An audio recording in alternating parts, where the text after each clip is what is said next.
Hello guys, आज का हमारा टॉपिक है कनेक्टिव कंजक्शन। मीन्स होता है जोड़ना। इम्पोर्टेंट कंजक्शन, महत्वपूर्ण कंजक्शन।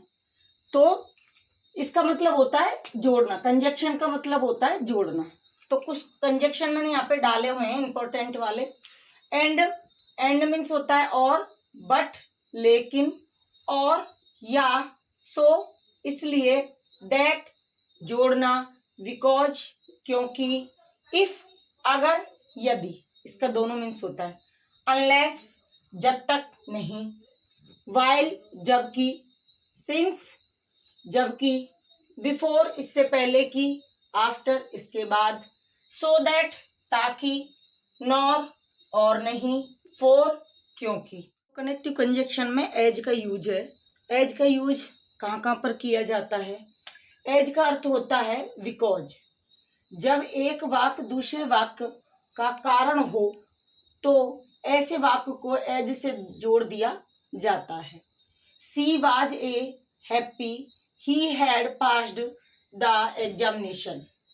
अब इसको एज से जोड़ दिया जाता है, तो एज जोड़ दिया। He had passed the examination, he was a happy.